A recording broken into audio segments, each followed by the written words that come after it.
Earlier this hour, we brought you the details of Craig Bellamy's 27-man squad for Wales to World Cup qualifiers this month. Let's hear from the Wales head coach live now.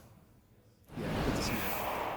Can I start with Ronan Kpakio, the uncapped player in the squad? Can you tell us what he brings to the squad and maybe how the younger players during your training camp in Spain impressed you? Yeah, Ronan, first, like I've known him since he was very, very young. I've kept an eye on him. Even last year, we wanted to buy him for Burnley, so I am fully aware. I've watched him for, especially over the last couple of years. His progression has been outstanding. I think his potential can be ridiculously high. He's very athletic, very intelligent. If he weren't injured, I would have had him in March. So he's a player, especially in the right-back position. We have one or two younger ones coming through, but we don't have a big area in there, so we need to really start developing players for that position. He's the perfect profile for that. And in terms of more senior players coming back... Yeah, sorry, do you want to talk about the younger ones as well? In the camp? Sorry, my fault.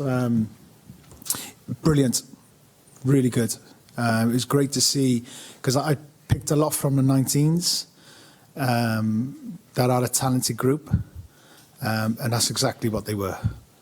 So many positives come out of it, and it's just nice to get them in the way we do things, because it's different to what they've been doing before, and to watch day by day. I have to be honest, I was so impressed by them. The future of Welsh football as it stands, if they keep developing, should be very exciting. And just in terms of senior players coming back from injury, Harry Wilson and Ethan Aadu stand out. What is it specifically, do you think, that you missed from them not being there in March, and what can they give you this month coming? No, of course, their quality. Harry... if you look at his performances for us in the first 6 games, his quality, not just the way he works for the team, is incredible. The team does come first with him, which I completely buy into and really appreciate. But he has that, if you look at really our goals, our assists, like the creative bit in the final third, he's really high on. So we definitely missed that in the last 2 games. He's been a remarkable player for us. I think he fits really well in the way we play. Ethan, we haven't had since September. We don't quite have someone in the country at this present moment with his profile. So he has been a loss, but we always adapt. We have to adapt, and that's every nation as well. She's done really, really well. But in games, we control games. But the game where there's going to be transition, which the big games really bring in, we need everyone as available to us as possible. And having Ethan available is a big bonus for us. Yeah, speaking of big games and transitions, I'm sure you'll be focusing on Liechtenstein first, of course, but in terms of that Belgium game, how big are these 2 games in terms of the state of the group? Because as the top 2 seeds meeting each other for the first 2 times, you'd think a lot of the group might come down to the game in Brussels? Yeah. Look, they're massive games. June's always a tricky period with the amount of players we have from EFL. Having a month off, it's not set up for international football. We've had 1 or 2 problems with that over the past few years.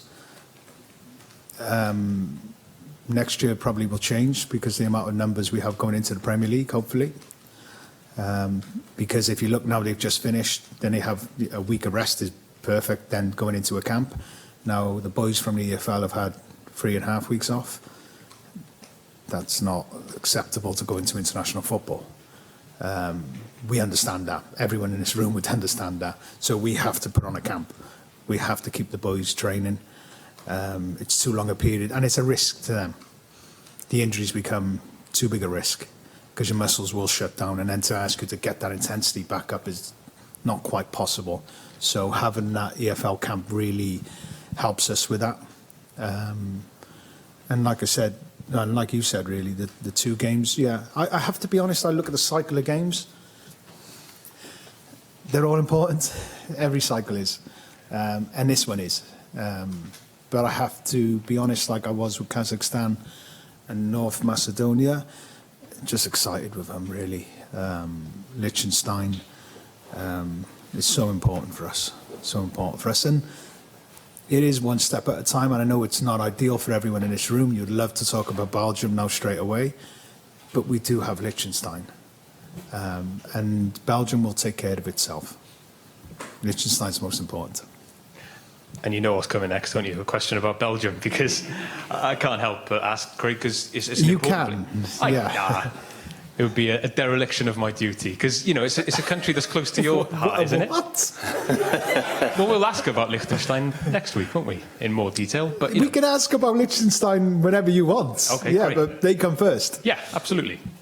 But Belgium is where you But spent but's years the of worst your career. word. I don't like but. Okay. Yeah. Should we talk about your years in Liechtenstein? Go on. What were you going to say? Just go. Well, it's because it's an important place to you, isn't it, Yeah. Belgium? Having, you know, coached at Anderlecht, I was just wondering what it was you learned during your time there. And although you'd be going there for business, you know, what does Belgium mean to you for your development? No, living there was amazing.